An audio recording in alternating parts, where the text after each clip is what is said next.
I'm Anthony Githers. And I'm Greg Weiss. And we are the hosts of Case for Bass. Hi, I'm Frank Canino, and you are watching Case for Bass.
We have a very, very special guest on this episode. We have Frank Canino.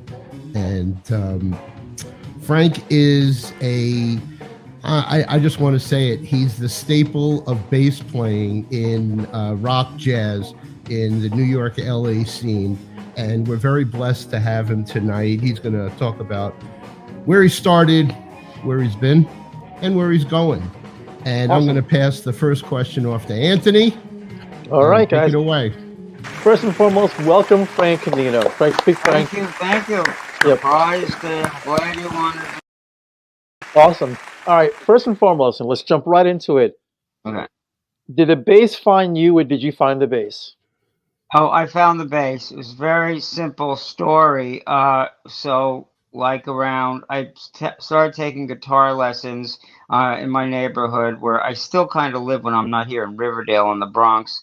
And that was, I guess 65. I was like 10. And then, a couple years later, we wanted to form a band. There was another guitar player and a drummer.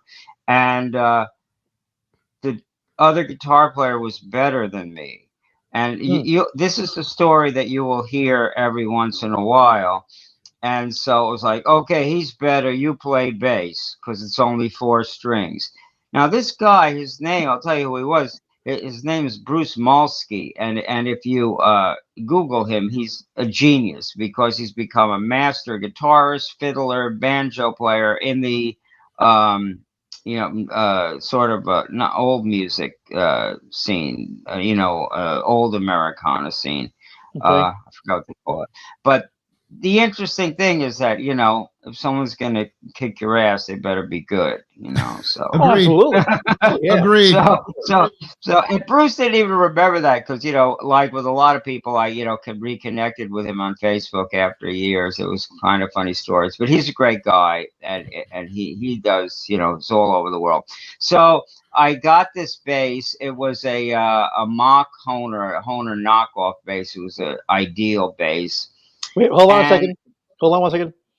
Even though it's a knockoff bass, it's still a Hohner.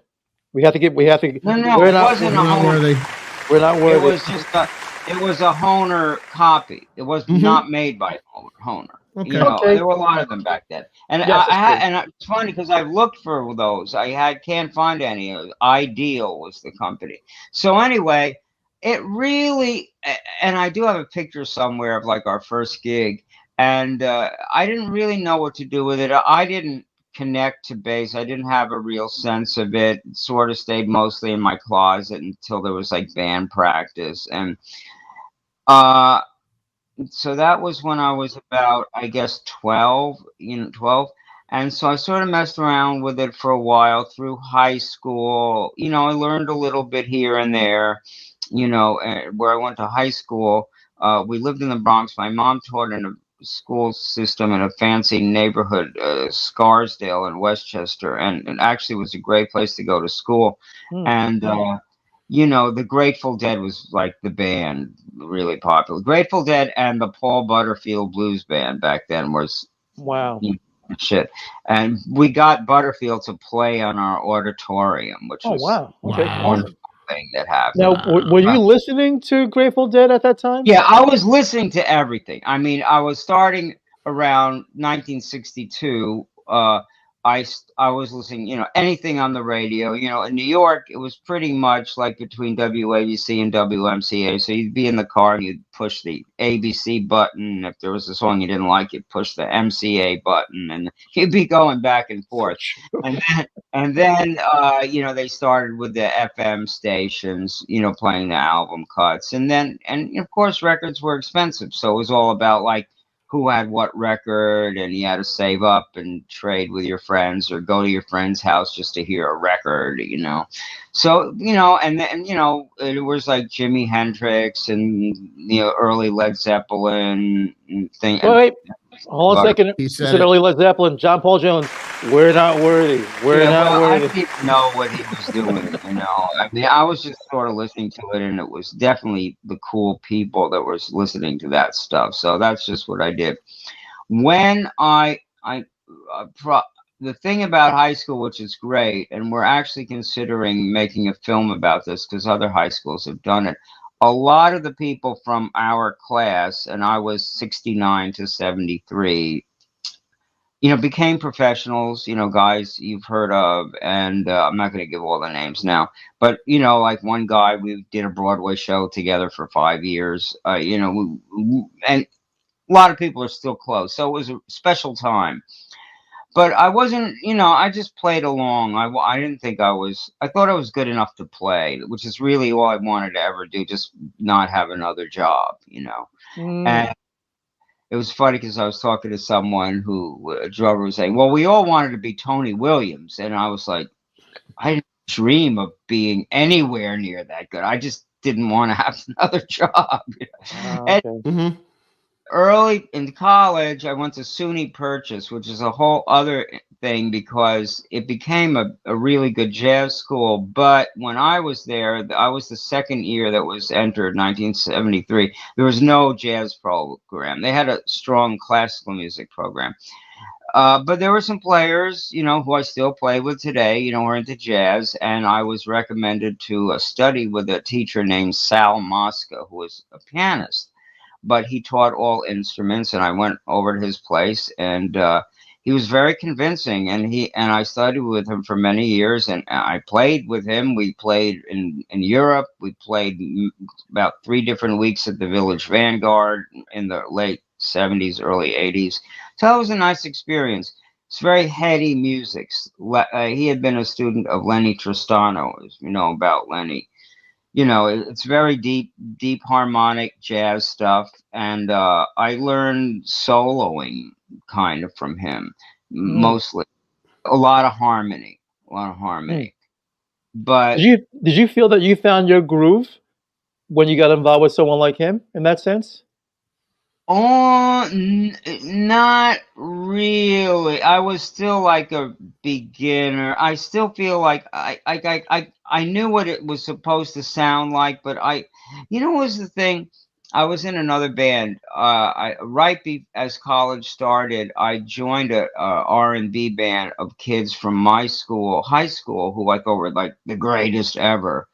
And the way the dialogue was at the time was, this guy is the greatest. We had our favorite guitar player, who was Buzzy Featon, who I still see around LA sometimes. And, the people that we revered and were influenced by seemed like magic. Like it never seemed like you could ever relate to those people on a human level. And in a way, that's kind of still true. But like, I didn't believe you could write out a Beatles song. Like, I wasn't a reader until later. Like, I didn't believe that you could take a Beatles song and actually transcribe it and then have people read it and play it and sound like that. It was too magical for me, you know. So, but I had joined this band of these guys, and they were led by two guys, one who I'm still in touch with, Mark Schulman, great guitarist, and another guy who just passed away, who had a different life, a sad life, but talented. And they were so revering and listened so closely to the greats that, like, the idea of me finding a groove that would even compare to that in my mind was not even, I was just, again, just trying not to have a regular job, just like when I started studying with Sal, he was quite a bit older than me, about 20 to 30 years older than me. And he, really encouraged me. He was like, "Oh, you could be great. You could be like, we'd listen to like Niels Henning, Orson Pedersen. He's like, you could do that." Okay. Yeah. So Sal became sort of a mentor for you at the time? Very, very much. Okay. But Sal was one of those guys in those whole Lenny Tristano crew. There was about 10 jazz musicians who they liked. Charlie Parker, Bud Powell, Roy Eldridge, and and everybody else didn't come close. And so it was very odd, right? Because everyone else said, "Oh, Paul Chambers is great," or Wynton Kelly is great. But I was sort of surrounded by my teacher who wouldn't even talk about those people. It was kind of odd. So I had to like keep my stay in your what lane. was inspiring me a lot of times to be able to talk to the teacher about. So that's 73. Now we get to how I guess you guys became aware of me. In March of 75, 49 years ago, I walked into McHale's. Wait, McHale's. Just an honored institution that doesn't exist. You can see anybody who came in from anywhere, and they open it up. I mean, I remember I was with some friends. What are we going to do tonight? We looked at New York Magazine and it said, Gordon Edwards Quintet. Gordon Edwards, Cornell Dupree on guitar. There was a bass player. There was a sax player named Charlie Brown. I didn't know who he was. And Christopher Parker on drums. Now, I knew who Chris was because I had been a fan of the Paul Butterfield Band, and I'd actually seen Chris with a country band at the Fillmore East, and I thought he was fantastic, and I knew he was like maybe a couple years older than me or something like that. So I thought, oh, I could relate to this. I walk in there, and it really changed my life. The difference between the bass playing that I was listening to, the jazz stuff, and Gordon was playing was night and day. All Gordon would play would be the simplest stuff and the greatest feel. Like technically not much happening. He had a few things that he could do, but it was all about the space and how he made like a bouncing ball. I would make it. He would create this air in between his notes, and it opened the door for all the other players. And the way first cat of the day. First cat of the day. I hope that's funny. About how Gordon can open up space. This was the most profound ways. Years later, they were playing somewhere, and they were playing My Girl, right? Oh, let me go back to McHale's for a second before I tell the story. So McHale's, the first couple years when they were playing there, like from mid 74, August of 74, I'd say till almost 2 years after that, they were just building an audience. There was a lot of nights where there was almost no one there, and they were booked 5 nights a week, Sunday to Thursday, from 10 p.m. till 3 a.m. Wow. Oh, yeah. That's serious. That's the city. Yeah. Nice. This is what made the band so great. And wouldn't, I can't see how it wouldn't have happened without a lot of cocaine. I mean, it's like, no, I'm very serious. I really think, when I learned and met the guys from the 50s, I'm not like pro drug for any individual or anything like that, but without heroin and cocaine, music would not sound like the way it sounds like. Because there were people that benefited from that, and it took them somewhere.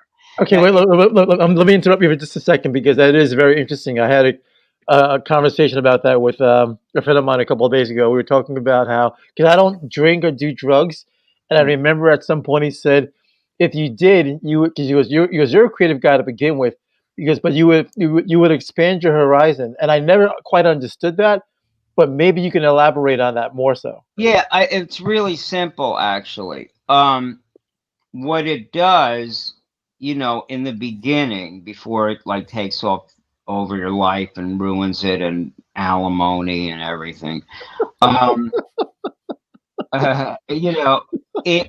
it lets you know that there's a place you can go. Like it's available. Somehow this place of creativity is available. Now you think it's available because of drugs, and for some people maybe it is. I don't know. But to know that it is available is the benefit. That's the benefit. And and is it worth it? That's a whole that's a great discussion. That's another conversation in itself. Because I mean, and look, at the end of the day, you have all these people who make this creative stuff with it. Yeah. But then again, on the flip side of that, like when do you come to a happy medium with it? Because it seems like at some point it will overtake your life and kind of like you said earlier, alimony and divorces and other crap. So that's always a tough part. I read a great quote by Brian Ferry, the guy from Roxy Music. I could never really connect to their music, but he said that he always felt that Charlie Parker lived in this in this horrible, depraved world for the benefit of everybody else. And it really defines him as a Jesus kind of character, right? Somebody who actually sacrificed, to give us this thing. Where he knew where he was going, but didn't necessarily want to be there. No, I don't know, man. Are you talking about Bird or Jesus? Well, in some cases, both. Some people put him in the same category. I think that I don't know much about Jesus. I never read the Bible. I just know a little bit about him. But I think that it was very clear to someone like Bird that he needed to do that. That he wanted to go was the most important thing in his life, and he would do whatever it took to get there. Wow. And so that's what happened. So getting back to the McKells thing, but that was an important quote, I think, from Brian Ferry, very prescient, and it gives you a lot to think about. But on the other hand, like if I've been always honest with like my son, who's grown up and as far as I know never had any drug problems. I always said to him, I said, look, I took drugs. I know a lot of people that take drugs, or took drugs, but I don't know anybody who ever said, I'm sure glad I took all that cocaine. Like nobody. I hear like one bass player said, you want to see my first house? It's up my nose. Wow. We've heard that. Back to McKells, what was going on is that you had a group of people, and I'm not going to single out which one did more or less or something. Some of them did none. I don't know. But, there are people that I just know that who, if you're working in the studios from 10 in the morning doing jingles till like, I don't know, 8 p.m., doing records, and then you go work for 5 hours. I mean, it's not just a cup of coffee. Yeah, exactly. Great as the music is, and also this is mostly the same people you're playing with during the day. Mm. Now, so that was what was going on. So what happened is that it developed this incredible music, and it's really a shame because that music hasn't lasted. I'm out here in LA, and I work with a lot of young, really talented young college students. You know, not I don't teach, but I do gigs with them. They don't know that scene is dead. None of that. Like Gad lives on in his own way, and he talks about stuff in interviews, but not. It just gets glossed over. No one knows who Richard T is. I mean, Well, That's true. You're he's right. a whole show in himself. I had the opportunity yeah, before it closed to go to McKell's yeah, and you know be on the tail end of what you were talking about as yeah, far as experiencing yeah, this music and this vibe. But you knew these guys; they all had serious backgrounds in music yeah. that they were able to not just play anything, but play anything whenever. And to True, watch dude. Richard T, I would say the distance you are from me, but it's a distance from my laptop, was one of the most mesmerizing experience that you'd watch a man play piano with all 10 fingers. And his hands would be moving both up and down the keyboard Oh, simultaneously. And he would have these harmony structures and this music would come out and it brought everything together for me. Now, okay, all the fame and all the credits and all the things that he did never really added up to if you were at McKell's watching him live no, because he had this no. happy face on. Oh yeah. Now there is one thing I want to take. We're getting to McKell's. I want to say two things about that. One is if you look at the video of Stuff Live in Montreux, 1976. That Gotcha. except for the fact that Chris isn't there, who was a huge part of the band and the original drummer, and in some ways, you know, his groove with Gordon was the deepest. Um, that's the thing to watch. The records are good and everything, but that's the band. You know, because they were doing covers. So the band started as a cover band. They did weddings. It was a club band, right? While they were developing as studio musicians, they were just doing gigs like everybody else. Yeah, and Joe And Cocker.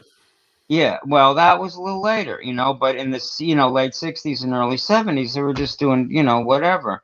And yeah, so okay, so that's one way to develop. Two things. Talk about watching Richard T. There were a lot of nights, and I wish I could paint this picture, where you would walk in and there'd be almost no one there. There was a little guy named Tommy who was like a black belt who was like the guard in front, and he would sort of stand there. The bartender was David Baldwin, who was James Baldwin's His brother. brother. Oh, Yeah. wow. So, Okay. you would see James like sometimes, Mhm. and David would be very happy often, and giving out and serving the drinks. And then there'd be the band, and this was all. Then the bandstand was on the right, like Yes. past the The bar the and the stairs. bar, and on the left would be all these seats. So there were a lot of nights where I'll never forget. All the way in the back where the piano was, because Mhm. Richard's back was towards the back walls, looking towards the front of the room. In front of Richard T would be Paul Schaefer. I mean, Paul would Yes. just, and you Yes. could just ask him Wow. about it. I didn't even want to say that, but yes. He was right there. And this was just when he moved to New York. And then he had a friend named Jerry, a guitar player. I think they were both in a show called The Magic Show together at the time. And then Jerry would sit to his right. There's a guitar player. Do you know who Larry Salzman is? Oh, I know the name, but It sounds familiar. I'm not familiar with the music. Very popular in New York, under the radar a little bit, in a New York session musician. Could probably the busiest, now I would say the busiest recording guitar player, or maybe younger people now, but the sweetest guy, probably never lost a client from 1975 on. wow. Wow. So that adds up when it comes to work. So it would be Paul, Jerry, Larry, and Larry would be sort of sitting in front of Cornell, and then me and sort of in front of Gordon, and then maybe like there'd be like a friend. Oh, and Larry had a friend named Howie who was always there, and then me. So it was like about 6 or 7 people, night after night, and we wouldn't even talk to each other that much. We would just kind of sit there and just like take it. And at the end of the night, Sponge it all up. like that again. It's even better, and then just sort of go home, and then the next night be back. And, well, the way I heard it and the way I had seen it was they had, it wasn't so much stuff anymore. It had evolved in something called Who It Is. Yeah, well, that's the band that I played in. Yeah, that was later. That was in the 80s. And it was rotating players. And I might have seen you. I know Stanley Banks was playing with them. I could tell you exactly what was playing. And I mean, and well, I had seen it's where I first saw Dave Weckl play. Right. So and it was when you talk about people sitting and watching, was that they would basically play 8 songs and they played it straight to get warm. Right. And in the second set, they would play it like loose. But in the third set, you couldn't even recognize what they were doing. That you had to be there at the first set to really see what they were stretching on in the third set. And it formed a lot of musical boundaries for me, and it broke a lot of musical boundaries. I mean, I was only 21. I was barely 21 getting into this bar. And when you talk about it, it's like it was a family. It wasn't even like people went to go see. It was like, and these people watching you were all the heavy pros. It wasn't. You had a mega audience going on. I'll say 2 things about that. One thing what happened more in the 70s when they were making disco records for real is that producers would just come in, listen to the band, and then the next day, would have them in the studio and say, "Do what you did last night, and then we'll put a singer on it." That's That's crazy. I want first 2 things. The Who It Is started. Cornell lived here in LA in the late 70s and early 80s. When he came back and formed the Who It Is band, it was Weckl, Will Lee, probably Sanborn was the first sax player, and Richard.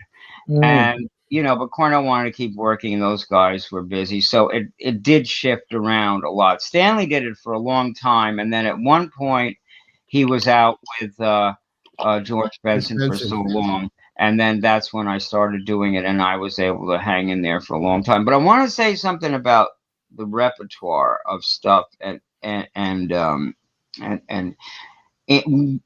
when I was going there in the 70s, all the old guys were talking about 52nd Street, in the early 40s. It'll never be like that again. With Bird and Roy and whoever it is, it'll never be like that. We'll never see it again. And I knew I was 19. I said, in 50 years, I'm going to be saying the same thing about McHale's, which is true. But the interesting thing that I don't think that people talk about enough is that what the beboppers did, right, was take standard songs of the day and apply and derive a vocabulary from that music and make it their own. And it became like this improvisatory vocabulary based on the melody of the standard songs. That's what Stuff did. They would take a song like My Girl or Signed, Sealed, Delivered, and they would take the songs of the day and play them, develop their own improvisatory style, which wasn't verbose like bebop, but was just as intense, based on the pop songs of the day. So they were doing the same thing. And it was just so great to watch. Even the other day on stage, where Clint counted in Signed, Sealed, Delivered, which Stuff did like really fast. Like there were definitely cocaine tempos, and that was wonderful. The other one was I Heard It Through the Grapevine, which you would never ever think was so fast. And then the first time I heard Steve Gadd is him soloing on that Grapevine, meant the tempo. Like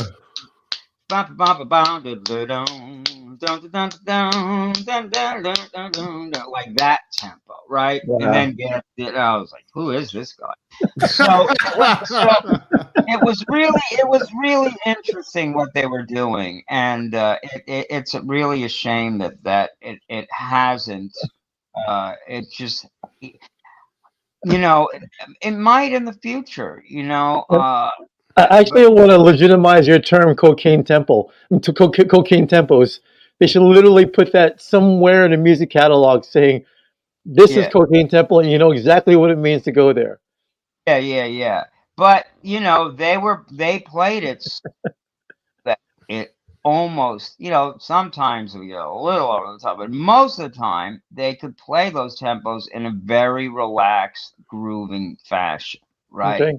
Hmm. All And right. Awesome. and again, when it comes to drugs, I'm not like accusing any individual, let's It was a cultural present. It was a cultural ingredient presence. of the art, scene. Yes. I learned from that for a long time, and then I just had, I worked a lot, started working in New York, and I did a lot of jazz work in Europe. I played with enough of popular jazz players over there that I was able to work with my own group for a while. I Awesome. didn't make money at it, and then in the and that was like in the early '80s, and then I discovered club dates in the mid '80s. And after that, there was an occasional recording session or something like that, but I wasn't like in the studio every day like some people. Sure. Uh, but in 1987, I went to, Who It Is was happening, and there, Ashford and Simpson, they opened that place called the Sugar Bar, The Sugar Hmm. Bar. Yes, I remember. I know Ashford. Well, I knew before he passed away, Nick Ashford and Valerie yeah, Simpson. Yes. yeah. For a while in the '80s, they had a much bigger club called 2021 or something like that. It was like on West 20th Street or something, but Oh it Yep. wow, was that's no man's land. much bigger. Yep. And I went there to hear Who It Is one night, and they had a bass player, who he's not alive anymore, but I shouldn't say what it was. He's a great bass player. Really can do some amazing things, but he wasn't really like right for the band. And I Mm, was with this woman, and she said, "You should play up there." Me, no, nice.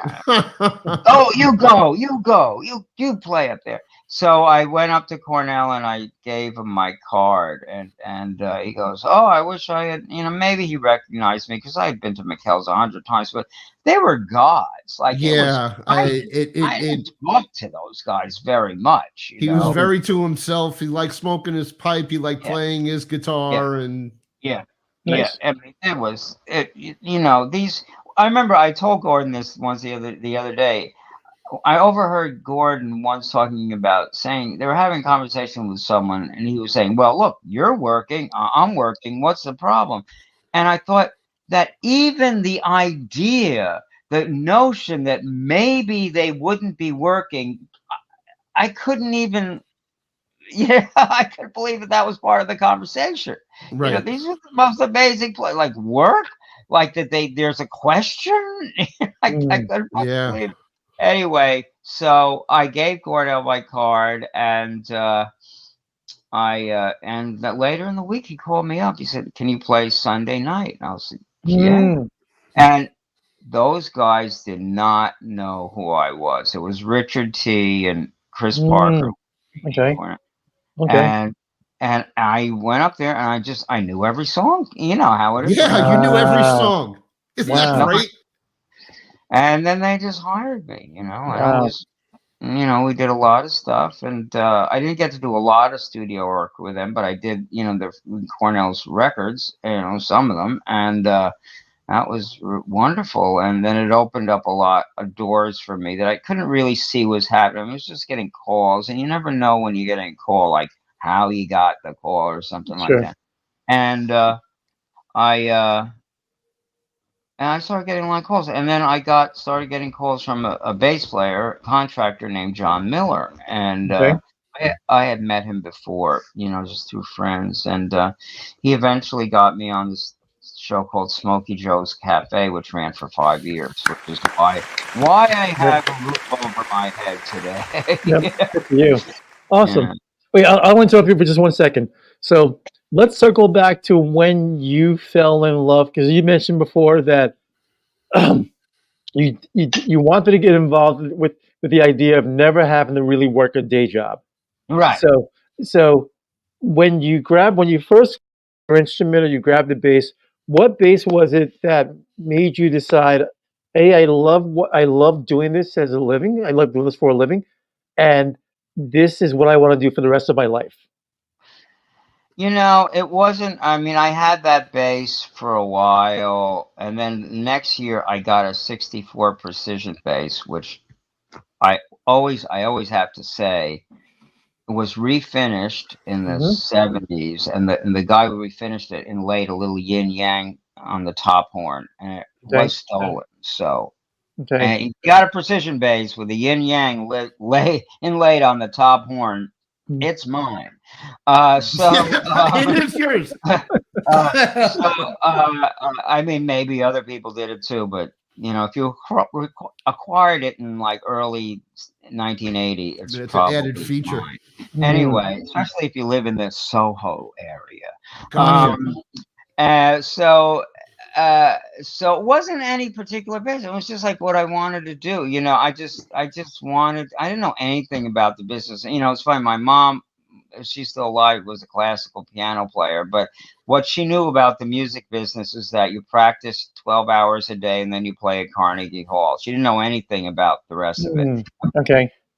Was a painter. He was an artist, and he was born in Italy, in Calabria. And he was an educated guy, but his family, I used to call them Italian hillbillies. You Well, we had There was a phrase that I'm thinking of in my head, but I'm not going to say it because I don't want anyone to cancel me. Italian hillbillies.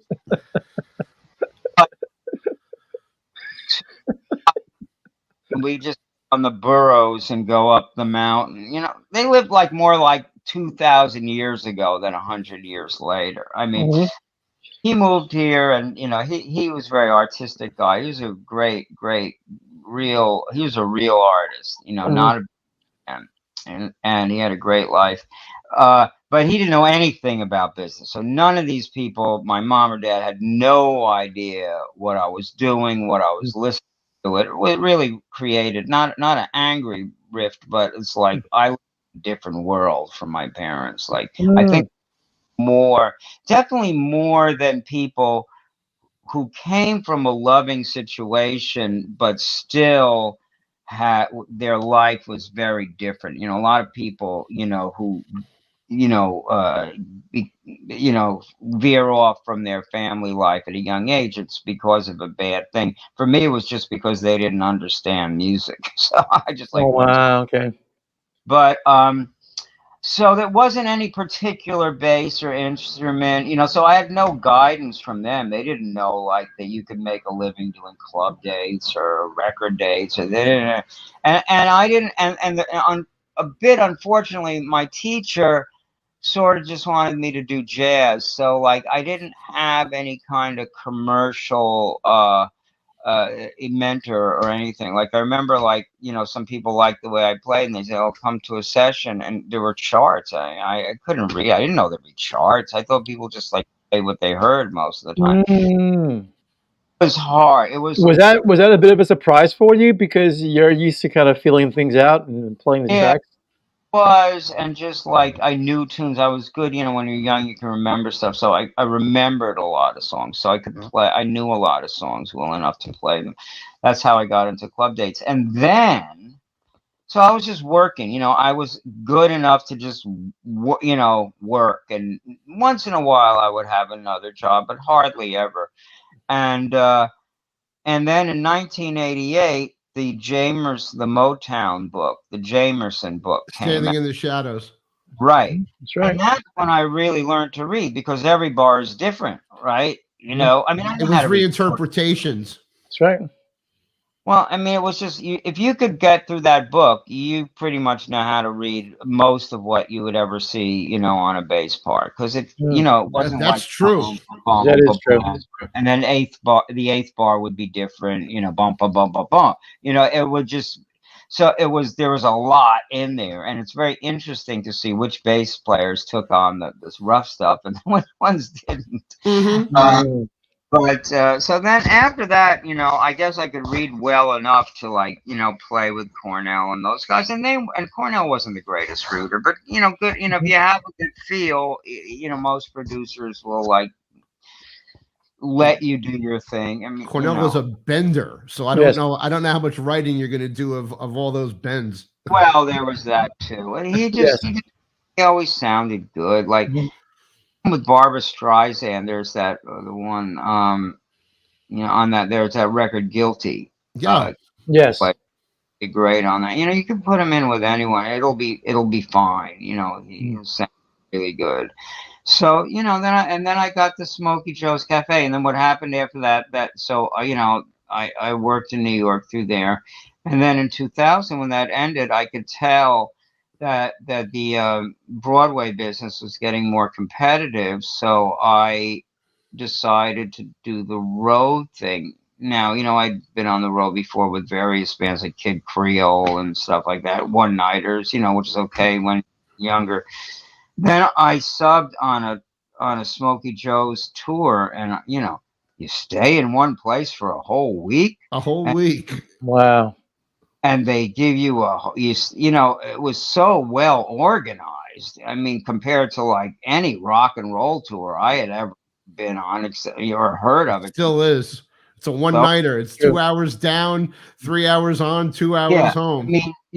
I mean, with Kid Creole, I remember like flying from LA to Dubai. That was the long 31 hours, But I Wow. remember another time like flying maybe from New York to like Bavaria and like sleeping for an hour and going to sound check or something. It was, it was getting to be too much.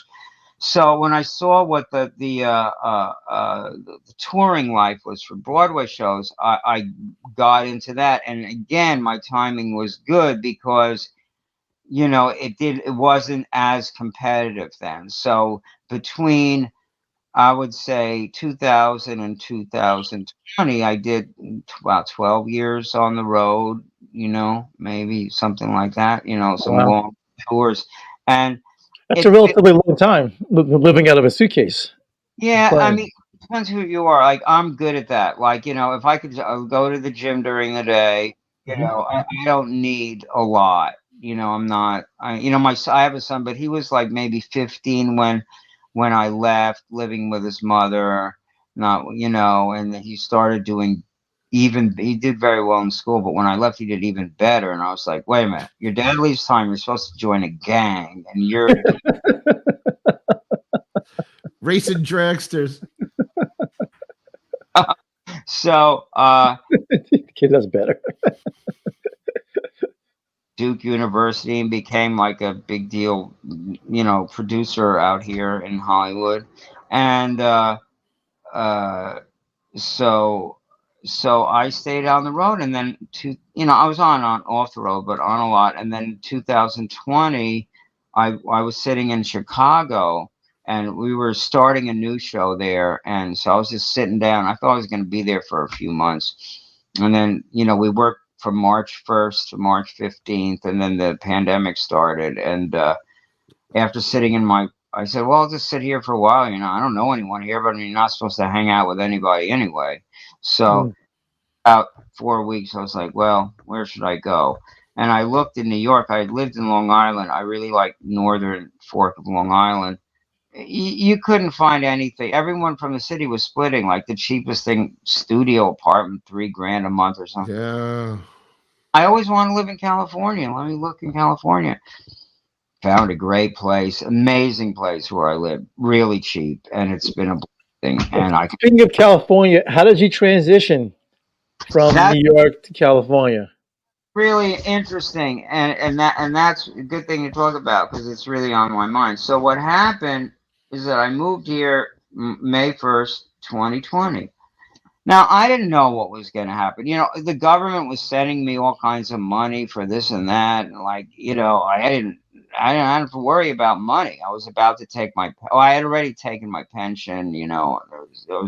Social Security was coming up, and my nut was pretty low. So I was like, I don't have to worry about money.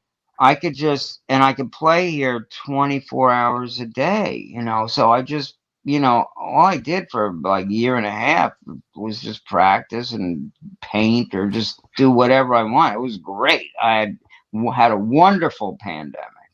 And I've never heard anybody say that. I've never heard anyone say that. That's pretty awesome. We talked to hundreds of people in our lives, and I've never heard anybody say they had a wonderful. I had a pandemic of heart disease, so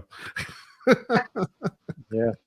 I mean, there were some things that were hard, but I had always had this fantasy of just like going and moving to like a cabin in the middle of nowhere and practicing for a couple years, and sort of what happened. And I didn't know a lot of people out here, but the one guy who was very, motivated to include me, as a drummer. I had worked with in New York, a great jazz drummer named Tim Pleasant, and he had moved out here. And he introduced me to a bunch of people. And after like 2 years of practicing every day or a lot, I was like good enough to like, start working. And happened, which was really I thought also I'm old, I'm going to break in. So what happened was I realized that if you get to a new town, and in New York, I was making my first impression on professionals when I was like 20, hey, but I wasn't Marcus Miller, was getting all the gigs. He was a few years younger than me, but we were like, in some of the same circles, and that was on the gig. This kid, Marcus Miller, he's really good, So we agree. Yeah, we agree.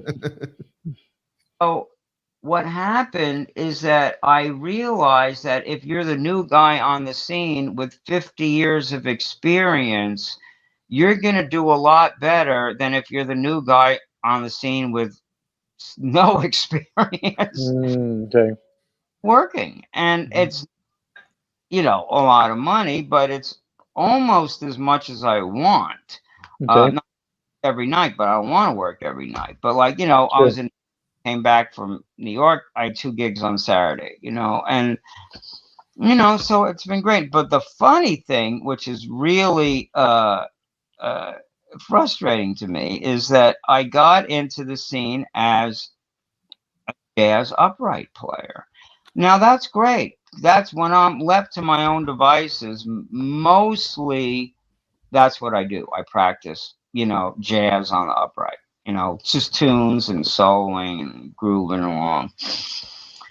But I haven't connected with any of the like pop musicians or R&B or rock musicians or singer songwriters, and I it's crazy. There's all I want to do, and I haven't figured out an outlet for it yet. I mean, I have ideas. I've done a little. I actually did. I had like a regular Saturday night gig where it was this weird like little trio. Also, a lot of the bands are very small, like 2-3 pieces. That's the way it's gone. Do you find that's because of socioeconomics? Yeah. I had this gig, and I guess I still have it, but I told it.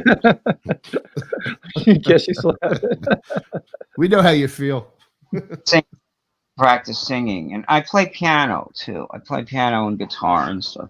So I did that, but it was not a good. We were playing pop tunes, but there was somebody in the band that couldn't read charts, so I couldn't just like give them, hey, this week we're going to do this, and then give them a chart with no rehearsal. So that's been a problem. So I'm looking for something like that, and that's what's sort of going on. I'm doing a film score and a lot of like little different things, and just keeping at it.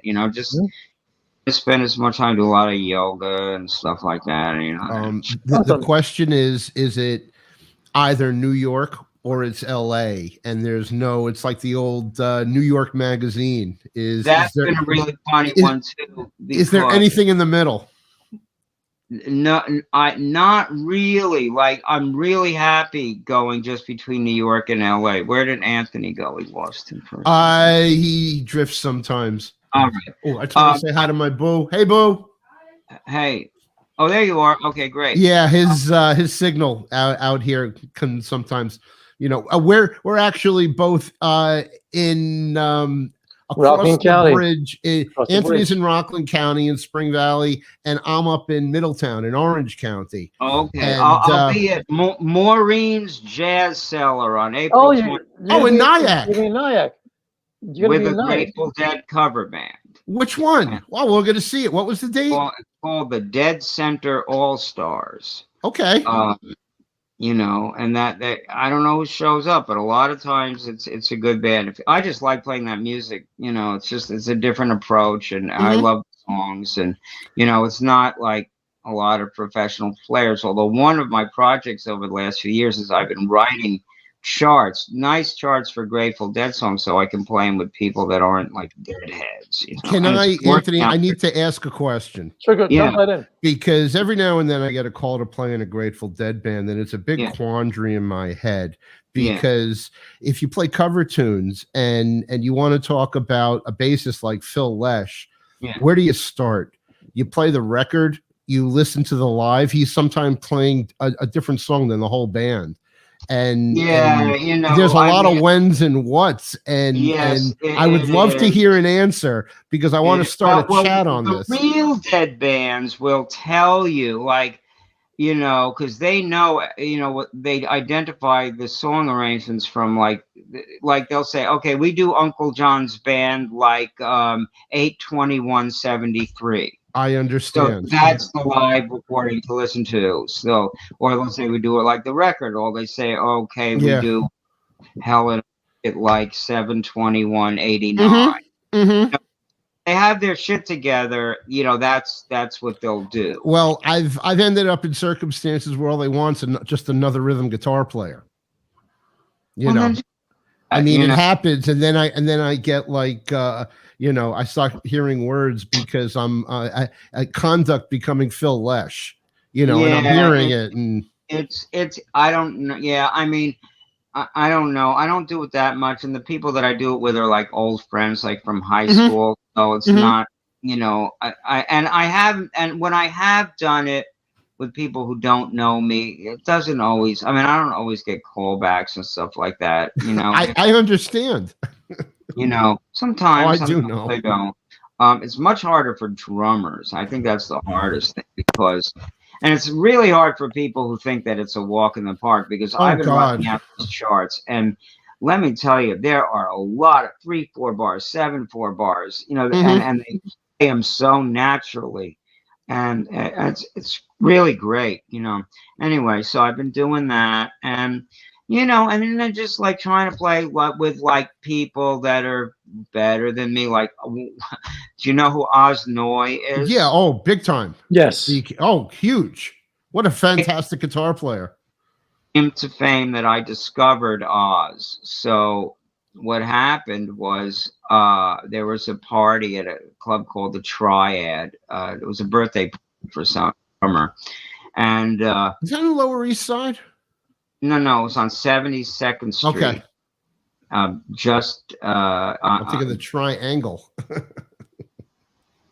It's where there's a theater now there. It's on the second floor. Might be called the Triad Theater. I don't know. I forgot. But the Triad was on the ground floor, and it was like one of these hangs where we would just play there a lot. The late Jeff Gull would play, guitarist, and Bobby. I with names, but these are all friends of mine on Facebook or whatever. But I can't. Bobby Nathan, the guitarist, he had like a jam, and And there's actually a really good YouTube somewhere with Johnny Rosh. He played there a lot. He played with us and stuff the other day. He's the organist and singer and stuff. So, and there's one with Cornell and Jeff Golub, and Oh, it's wow. great to play there with Johnny. I was in a bad mood that day, so my face was mixed up the whole time. We call that bass face. It's bass Yeah, face. it Even if wasn't you're angry, it's still bass face. Sometimes. like big bass face, not being a what's Awesome. um so one day I walk in there and I see this guy, and Oz was, when he was young, he's like, didn't he was like, his looks kind of stood out. He didn't look like he Oh, was yeah. from. No. So I see him, and then it was a jam. He gets up on stage. He sounds exactly like Stevie Ray Vaughan, and I'm going, okay, so this Whoa. is guys He's that not good. somebody and became that person, but he was amazing. And it was a crowd of people. They were all professionals. Maybe you would say a little full of themselves, people that were a lot, sort of at the top of the game for whatever the game was at the time. Did it become a musical masturbation festival when you meet guys who are full of themselves in that way? No, because people in that world that are full of themselves don't do that. It wasn't that kind of full of themselves. Okay. So, like, it's all tasteful, great players who I always loved, but might talk while someone else was on stage. Put it that way. Got it. Anyway, this guy Oz, so I don't know his name. He gets up and plays, and I'm like looking around the room. I'm like, do you see you guys hear what's going on here? No one. And so I went up to him. I made friends. I said, yeah, come over. He came over, and he had all these songs, like strange jazz songs, and I'm like, who, what? And so, we started doing gigs, and there were a few people, he wanted to work as a trio, and there was a few people that, kind of got him. And the first one was a guy, people in the business, was a guy named Pete Fogel, who ran a club, club, Barbat, when he was at the bitter end. But in the 90s, he had the Barbat, which is a big, beautiful club. It normally had been 57th Street. Right. Yep. So, it had been media, and it was a great place to play. Yep. And so Fogel got Anton Fig involved in the project. Nice. And a lot of times it was Oz and Anton and I. And after a few gigs, I just said to him, you're going to be famous, and kick me out of your band. And and it didn't actually happen that way, because just as things were like really happening, just when Will Lee was deciding that he would play with Oz, I went out on the road, in 2000 with Rent. So and Oz is the greatest. I mean, he is, as a person in the business, I can't say, I'm 68, I know a lot of people in the business, and as a human being, and the way he's conducted himself is, it's totally singular. And this is a guy that will very rarely hire me at all anymore. I'll play a jazz gig or a little recording, but but I try to play with him as much as possible, because it always helps. And then I go through his books. Luckily he's my friend, so when I go through his books and I don't understand something, I can say, oh, what the fuck is this, because That's great. one thing I got into in the pandemic is I got a Fender Bass 6. You know what those are? They're just Yes. Could you talk about that a little? It's something that's literally intrigued me my whole life, because I started as a guitar player and went to a bass player, but there's this anomaly in the middle, this enigma. Right. I'm shocked that it's not more of a popular instrument, but I think I know why. Like Oz has a baritone guitar, so that's what, a fourth or fifth lower, so that's cool. The fingering is the same. I always was frustrated on the 6-string bass, like a low B to a high C. I'm thinking these guys are And the hard thing about the electric guitar is the third between the G and the G string, the B string, right? So like I always felt like I was cheating when I would play like a 6-string, tune by a fourth. And then anyway, and I never got into it that much anyway. But I got a bass 6 to mess around on, and I really enjoyed it. But I really enjoyed like this. I felt I was coming up with stuff that would fit on the guitar, but you would never play on the guitar because it just wouldn't sound right in that octave. I really enjoyed things on the bass 6 above the 12th fret for some reason. My God, you're reading my mind here. Wow. All right, well, wait a minute. So the problem with the bass 6 is that the strings are too close together. You don't have the option. There you go. It ends up looking more like a guitar than it does a bass, actually. Well, it's supposed to be. Strings are thicker. So since the strings are thicker, there's even less room in between them. Sure. For staccato bass playing as we know it. So then I found this kind of really cool just 6-string, and Ibanez, their cheapest line, it's called Geo, and I strung that from E to E. But that's too big. That's a 34. What I did, I finally bit the bullet. I'm 68 now. I'm gonna be 70 in a little less than a year and a half. I know I had been to Federa. I didn't play their instruments, but we knew of each other. And I ran into a mutual friend of Vinny and Joey, the guys there, and I said, "But I'm gonna go and I'm gonna have them make an E to E that I want, with the right, So that I was just there a couple weeks ago, and it'll be ready for my 70th birthday, and it's a little bit more than a 30-inch scale, and I think the strings are something like, I don't know exactly, like 16. We're going to invite you back when you're going to come back and talk about that. You're going to come back and talk about it. Yes, please. Speaking of which, let's discuss what's behind you, especially to your right. We always look and see what's in people's. We're nosy. We like to go into we look behind you in your background and we see what's there. We always ask the top 3 instruments. Yep. So let's go into your top 3 instruments. Like, what are your favorite? What are the 3 that you enjoy the most? Let's go for a walk around your apartment or your house, wherever you are. I have a collection. I'm beginning to just collect basses by the way they look. I love the look of, matching headstocks, but I got to put the chrome on this. I have the chrome. I haven't put it on. And I want to change. I don't like the early 60s stack knobs. So this could be a good bass. I don't know. This is the main one. This is the 73 key bass. Wow. That's the one that I've been using as much as I can. Just okay. Awesome. And these are 2 Sires over here. That's the original 5, which is very nice. And then I like the roasted maple neck.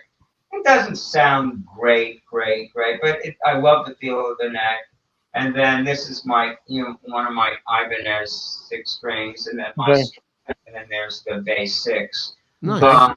I also have an instrument that I like another one that had gotten stolen was the mid-90s Fender Jazz Deluxe, because that's awesome. Here. Is that I had one stolen out of the Kennedy Center, believe it or not. And, wow. And then there's a fretless that I hardly ever play, but if I wanted to, I'd play it. Okay. But the front of house guys love it's the John Suhr era of the American Deluxe jazz bass. So it's those single pole pickups. Is it active? Yeah, that's what it is, and that preamp. And I just remember like going in, subbing on shows with like top bass players who got the gig because they're better than me. And does it have the pot control with the knob, or it I has forgot separate? exactly what the controls. You know which. I'm only talking that because I own one. Well, it's just a stock one. Okay. And Yeah. and then I guess last but not least, here we go. Ah, you're upright. You know, Yes. Well, you got Anthony going now. Yes, you do. That's Anthony's thing. Yes, I love it, love it, love it, love it, love it. That's great, man.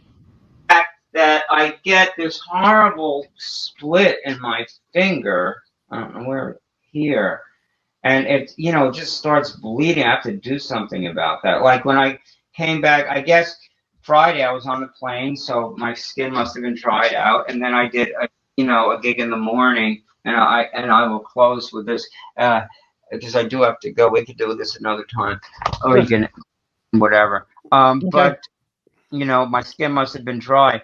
When I came here, I was like, I didn't know if I'd ever work, and I was like, I got to start at the bottom. I got to start at the bottom. So the first call I get, can you play at a coffee house in Pasadena, which is like a half-hour drive, not far from my house, but in different. It's from 10 in the morning, and that means I have to get up at 8, which is a little hard for me. It's from 10 in the morning till noon for tips. And That's what you see. You literally got. that's the bottom. You got a call I over don't the want to say welcome to the real world, but Yeah. there That's you where go. I gotta be. That's the Wow. bottom. And so I get there, and great players, really nice vibe, and it's for tips. But then they give you a card, like a gift card that has like $500 stocked on it. So you have like, it becomes a bit of a gig. California sounds nice. Yes. I tell a local guy about it, and I said, yeah, I'm starting at the bottom, Jones Coffee Roasters. And he goes, you're playing at Jones? that then I found out, okay, I'm not going to say the name, but I found out that a very popular drummer, you might know him maybe from a Tom Petty record or a Chaka Khan record, shows up. No, I'm not. Okay. Maybe one of those records. From what I understand, we'll make an 8:30 a.m. hit there. 8:30 a.m. Yeah, a.m. because it's Whoa. a different culture out here. So now you're waking up at 6. Yeah. Who knows? I don't know where he lives. Maybe he lives around the corner. I don't know. And I'm sure he doesn't do it all the time, but he does it. The gig apparently, and it's a very early culture. So people around here will get up at 5 o'clock, go running for an hour, take a shower. And so 8 o'clock, they're ready to party. They come to Jones Coffee Roasters and hang out and listen to great music. Yeah. Wow. I gotta go. I gotta go. Okay. Anthony, you can close it up. All right, so Frank, we want to we appreciate. Thank you very much, Frank. We appreciate the talk. You added a lot of insight.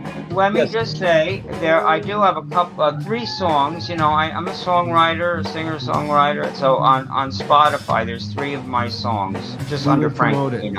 We gladly promote it and put up links. Yeah. So All right, so my songs. thank you very much, and I need to have you do one thing before you go.